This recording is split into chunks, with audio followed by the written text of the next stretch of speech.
স্বাগতম জানাচ্ছি learning point academic কেয়ারে। আজকে আমরা শিখব হয়ার এর ব্যবহার, অর্থাৎ ডব্লিউএস কোশ্চেন করার ক্ষেত্রে আমরা কখন হয়ার বসাবো। প্রশ্নের দাগ দেওয়া অংশে যদি প্রশ্নের দাগ দেওয়া অংশে যদি আমরা দেখি এখানে কোনো স্থানের নাম উল্লেখ আছে, সেক্ষেত্রে আমরা হয়ার ব্যবহার করব। প্রশ্নের দাগ দেওয়া অংশে যদি কোনো প্লেস অথবা স্থান উল্লেখ থাকে, সেক্ষেত্রে আমরা হয়ার ব্যবহার করব। হয়ার ব্যবহার করার ক্ষেত্রে প্রথমে আমরা ডব্লিউএইচ ওয়ার্ডটি ব্যবহার করব, তারপর অক্সিলারি ভার্ব, তারপর এক্সটেনশন প্লাস বাকি অংশ।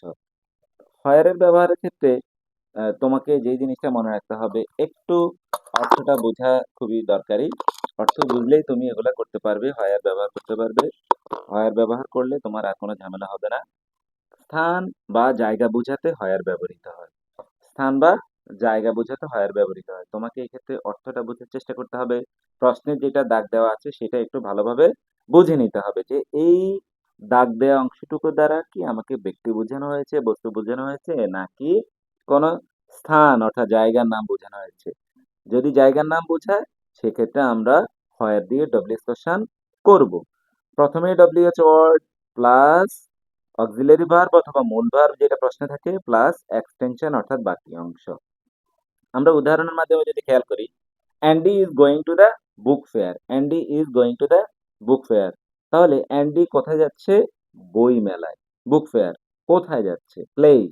হোয়ার ইজ অ্যান্ডি গোয়িং? অ্যান্ডি কোথায় যাচ্ছে? Where is Andy going? Where অর্থ হচ্ছে কোথায়, তার মানে প্লেস, এটাকে প্লেস বোঝাচ্ছে, যার কারণে আমরা হোয়ার দিয়ে ডব্লিউএস কোশ্চেনটি করেছি। প্রথমে where plus auxiliary verb plus Andy is going to, extension পরের অংশ।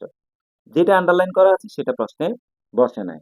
দ্বিতীয় উদাহরণটির মাধ্যমে যদি আমরা আরেকটু বোঝার চেষ্টা করি, the hare was walking in the forest. The hare was walking in the forest.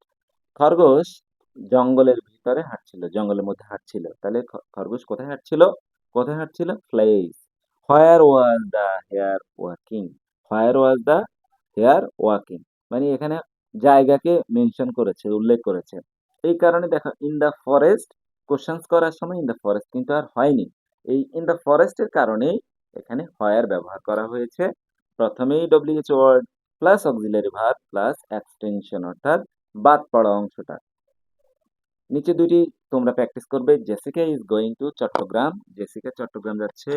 কোথায় যাচ্ছে? Chattogram. Seema is going to Sylhet. Seema Sylhet যাচ্ছে। এভাবে যদি প্রতিদিন তুমি প্র্যাকটিস করো, তাহলে ডব্লিউএস কোশ্চেনে বৃত্তি পরীক্ষা এবং অন্যান্য পরীক্ষায়, প্রতিযোগিতা পরীক্ষায় তুমি 6 আউট অফ 6 পাওয়াটা তোমার জন্য কোনো বিষয় না। আর যদি ভিডিওটি ভালো লেগে থাকে, তাহলে অবশ্যই বন্ধুদের মাঝে শেয়ার করতে ভুলবে না। আমার চ্যানেলটি তোমার বন্ধুদেরকে সাবস্ক্রাইব করতে বলবে। ধন্যবাদ।